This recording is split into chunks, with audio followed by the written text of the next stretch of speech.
expansion, the political fight that continues in the halls of the Capitol, while local mom says it's about preservation of life, not political games. Political Connections back after a quick break here on Spectrum Networks.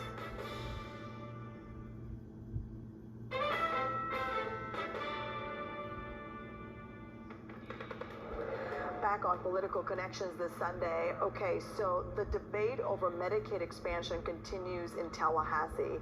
I followed one local mom who's trying to make sure what happened to her son does not happen to other families caught between a rock and a hard place. We've been following her journey for about a year and a half now.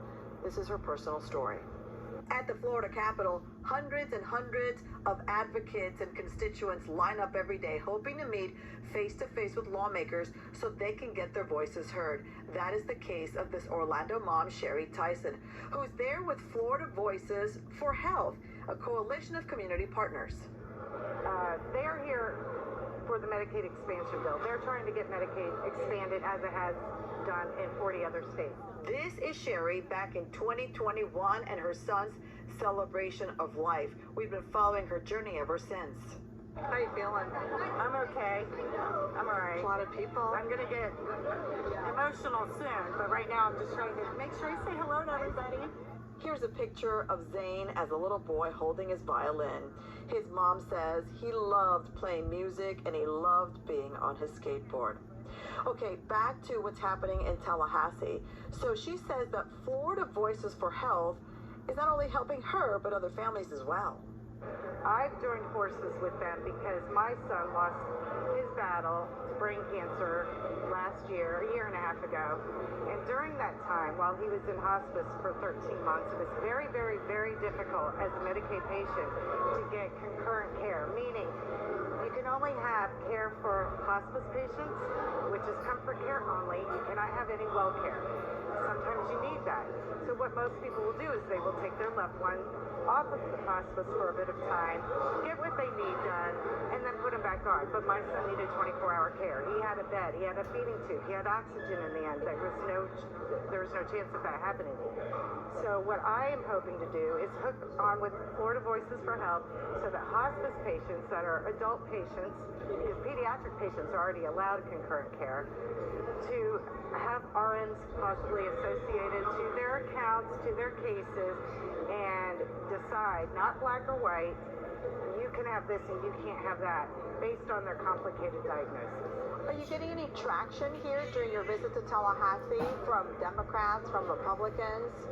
We have mostly been speaking with Republicans because the Democrats, they kind of already get it. They already understand the role of Medicaid expansion.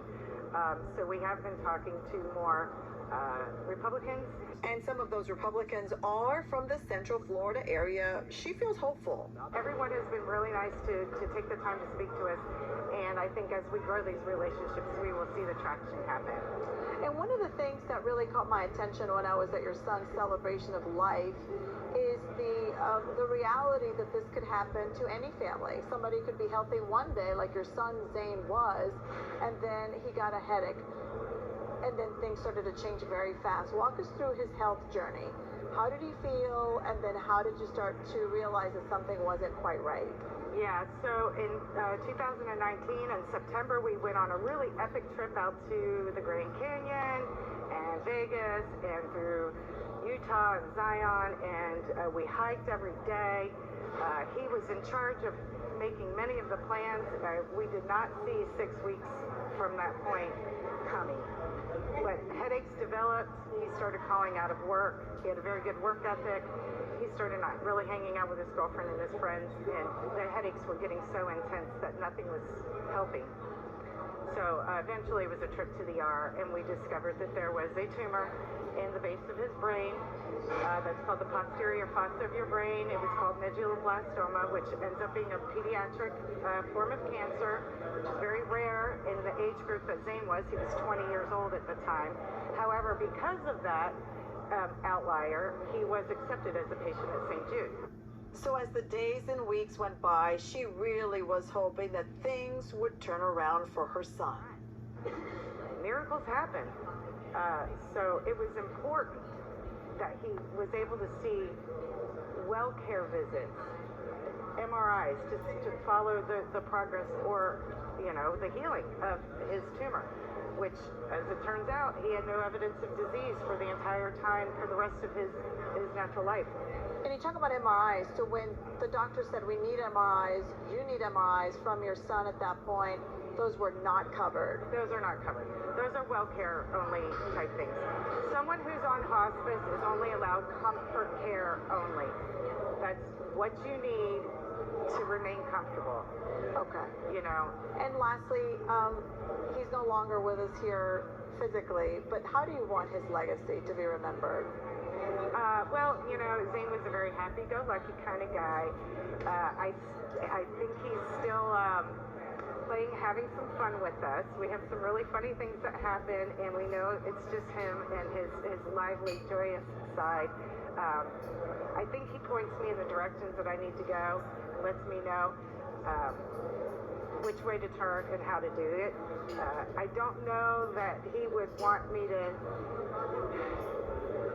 mourn his loss in so much as love and live his legacy and remember the fun. And I would just like to honor his life and legacy with some policy change. But I have a lot of other things going on in his honor as well. Turning pain into purpose. A mother's love runs so deep, and Sherri is not giving up, fighting not only for the memory of her son Zane, but for other families as well.